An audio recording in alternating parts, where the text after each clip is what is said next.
இந்த அரசு திரும்பி பார்க்கின்ற வகையிலே இந்த கவன ஈர்ப்பு ஆர்ப்பாட்டத்திலே கலந்து கொண்டிருக்கின்ற அத்தனை பேர்களுக்கும் என்னுடைய வணக்கத்தை தெரிவித்துக் கொண்டு, நாட்டிலே எத்தனையோ பிரச்சனைகள், எத்தனையோ சவால்கள் நிறைந்திருக்கின்ற இந்த நாட்டிலே இந்த சமூகத்தில் கல்வி உருவாக்கி பொருளாதாரத்தை ஈட்டுவதிலிருந்து எதிர்கால சங்கதி வரையில் நாம் ஆற்ற வேண்டிய கடமைகள் எவ்வளவோ. அப்படி இருந்தும் கூட அடுத்த வேளை சாப்பாட்டுக்கே இல்லை என்றாலும் கூட சாதி திமிர் மட்டும் இன்றைக்கு உடம்பிலே ஊறிக்கொண்டிருக்கின்றது. இங்கே கோஷம் எழுப்பிய நம்முடைய துணை பொதுச் செயலாளர் காமராஜ் அவர்கள் சொன்னார்கள், குழி விழுந்த முகத்தோடு, கிழிந்த சட்டையோடு, அழுக்கு துணியோடு அடுத்த வேளை கஞ்சிக்கே இல்லாமல் இருக்கின்றவர் கூட சாதி மாறி இவள் போய்விட்டாளே என்று வளர்த்த தன்னுடைய பிள்ளையை கொன்று விடுகின்ற ஒரு கொடுமை உலகத்திலேயே தமிழகத்தில் மட்டும்தான் நடக்கின்றது என்கின்ற ஒரு வேதனை இங்கே சிறப்பாக எடுத்து சொல்லியிருக்கிறார்கள். உண்மையாக அங்கொன்றும் இங்கொன்றுமாக எப்போதாவது ஒரு முறை நடைபெற்றுக் கொண்டிருந்த இந்த ஆணவ படுகொலைகள், சாதி படுகொலைகள், சாதி திமிர் பிடித்த இந்த வெறியர்கள் எல்லாம் தற்பொழுது 2-3 வருடங்களாக தொடர்ந்து இந்த சாதி படுகொலைகள், ஆணவ படுகொலைகள், சாதி வெறியோடு, சாதி திமிரோடு நடைபெற்றுக் கொண்டிருக்கிறது என்று சொன்னால் அதற்கு சட்டத்திலே அந்த அளவிற்கு ஒரு வலிமை இல்லை, தண்டிக்கின்ற ஒரு அம்சம் இல்லை என்கின்ற ஒரு உணர்வு எல்லோருக்கும் புரிகின்றது. ஆகவேதான் புரட்சி பாரதம் இன்றைக்கு இந்த பகுதியிலே சாதி படுகொலைகளும் ஆணவ படுகொலைகளும் உடனடியாக தடுத்து நிறுத்த வேண்டும் என்று சொன்னால் தமிழ்நாடு அரசு சட்டமன்றத்தை கூட்டி உடனடியாக ஒரு சட்டத்தை அமல்படுத்த வேண்டும். சாதி வரி குற்ற செயல்களிலே அவர்களை சிறையில் அடைத்து அவர்கள் வெளியில் வருவதற்கு முன்பாகவே இந்த புதிய சட்டத்தின் மூலமாக அவர்களுக்கு தண்டனை வழங்க வேண்டும். குற்றம் நிரூபிக்கப்பட்டால் கண்டிப்பாக தூக்கு தண்டனை வழங்க வேண்டும். அப்படி ஒரு பயத்தை உருவாக்கினால்தான் கண்டிப்பாக இந்த சாதி திமிரோடு நடைபெறுகின்ற இந்த படுகொலைகள், ஆணவ படுகொலைகள், சாதி வரி பிடித்தவர்களுக்கு ஒரு அச்சுறுத்தலத்தை உண்டாக்கும் என்பதுதான் புரட்சி பாரதத்தினுடைய கோரிக்கையாக இந்த அரசை கவனத்தை ஈர்க்கின்ற வகையில் நடைபெறுகின்ற இந்த ஆர்ப்பாட்டத்தில் புரட்சி பாரதத்தினுடைய கோரிக்கையாக இது இருக்கின்றது. எத்தனையோ படுகொலைகள் அது சாதி வரியோடு நடைபெறுகின்ற பொழுதெல்லாம் காவல்துறை அந்த சாதி கும்பலை அடக்குவதற்கு 2 பக்கத்திலும் கைது செய்து சிறையில் அடைப்பது வழக்கமாக இருக்கின்றது.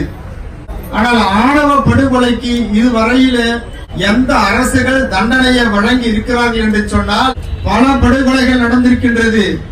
ஆனால் அதில் ஒன்றுதான் உடுமலைப்பேட்டை சங்கர் விஷயத்தில் மட்டும்தான் அந்த மாவட்ட நீதிபதி தூக்கு தண்டனை வழங்க வேண்டும் என்று தீர்ப்பு அளித்தார்கள். அந்த நீதிபதிக்கும் பல்வேறு அச்சுறுத்தல்கள் பல சாதி தலைவர்களிடம் இருந்து, சாதி முதலாளிகளிடம் இருந்து பல அச்சுறுத்தல்கள் தொடர்ந்து கொண்டுதான் இருந்தது. ஆனால் இதற்கு கூட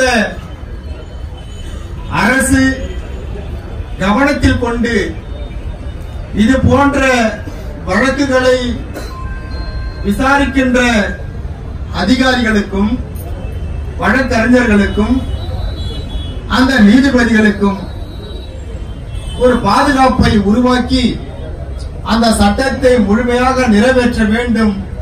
அதிலும் கூட சாகின்ற வரையிலே அந்த தூக்கு தண்டனையை நிறைவேற்ற வேண்டும் என்றுதான் புரட்சி பாரதத்தினுடைய கோரிக்கையாக இங்கே இருக்கின்றது.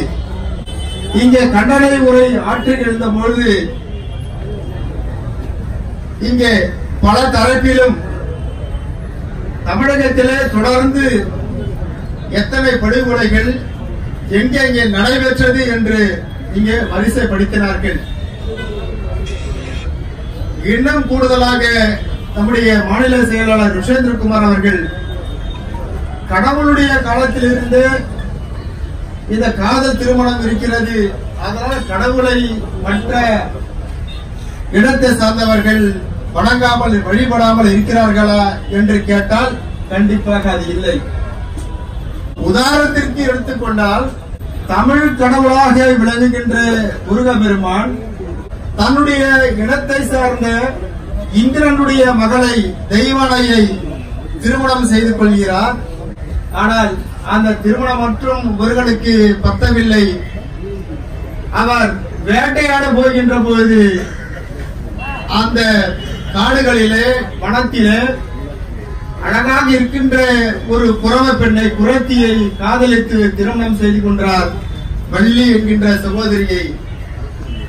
அது எஸ்டி வகுப்பை சேர்ந்த சகோதரி வள்ளியை திருமணம் செய்த காரணத்தினால் ஈஸ்வரனும் அவருடைய தாய் பார்வதியும் அவர்களை ஒதுக்கி வைத்தார்களா அல்லது அவர்களை கொன்று விட்டார்களா அல்லது இங்க சாதி திமிரோடு இருக்கின்ற மற்ற இனத்தவர்கள் அந்த முருகனை வழிபடாமல் இருக்கிறார்களா? அதிகமாக மற்ற இனத்தவர்கள் தான் திருச்செந்தூருக்கும் பழனிக்கும் திருத்தணிக்கும் 6 ஸ்தலங்களுக்கும் அவர்கள் தான் அதிகமாக செல்கிறார்களே. வள்ளியை திருமணம் செய்த ஒரு எஸ்டி பெண்ணை திருமணம் செய்த முருகனை நாங்கள் வழிபட மாட்டோம் என்று எந்த சாதிக்கராவது சொல்லுகிறார்களா என்று பார்த்தால் இல்லை. ஆக மற்றவர்களுக்கு ஒரு சட்டம், இவர்களுக்கு ஒரு சட்டம் என்று அந்த காலத்திலிருந்தே நடைமுறையில் இருக்கின்றது. அதைத்தான் தடுத்து நிறுத்த வேண்டும் என்று புரட்சி பாரதம் இன்றைக்கு இந்த ஆர்ப்பாட்டம் நடத்தி கொண்டிருக்கின்றது.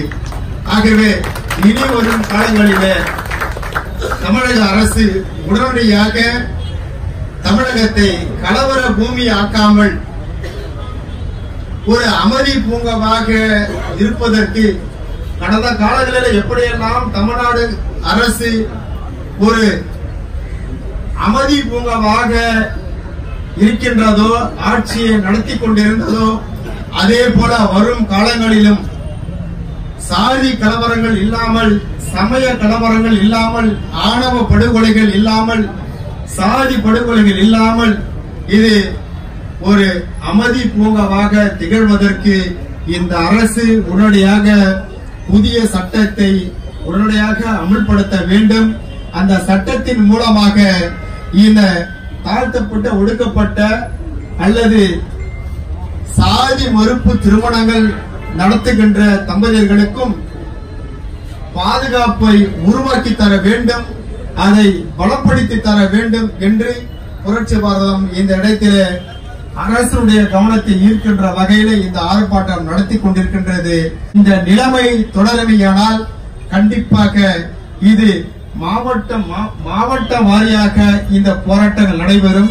இது புரட்சி பாரதம் மட்டுமல்ல, தமிழகத்தில் இருக்கின்ற ஒடுக்கப்பட்ட, நசுக்கப்பட்ட, தாழ்த்தப்பட்ட சிறுபான்மை மக்களுக்கு, நலிவடைந்த மக்களுக்கு யாரெல்லாம் இயக்கம் நடத்தி கொண்டிருக்கிறார்களோ கண்டிப்பாக அவர்களெல்லாம் ஒன்று சேர்ந்து தமிழகத்திலே இந்தியாவே திரும்பி பார்க்கும் நிலையில் ஒரு பெரிய புரட்சியை அது வெடிப்பதற்குள் இந்த சட்டத்தை நிறுவ வேண்டும் என்று இந்த கூட்டத்தின் மூலமாக கேட்டுக்கொண்டு இந்த கூட்டத்தில் கலந்து கொண்டிருக்கின்ற அனைவரையும் நாங்கள் வரவேற்று விடைபெறுகிறேன். நன்றி, வணக்கம்.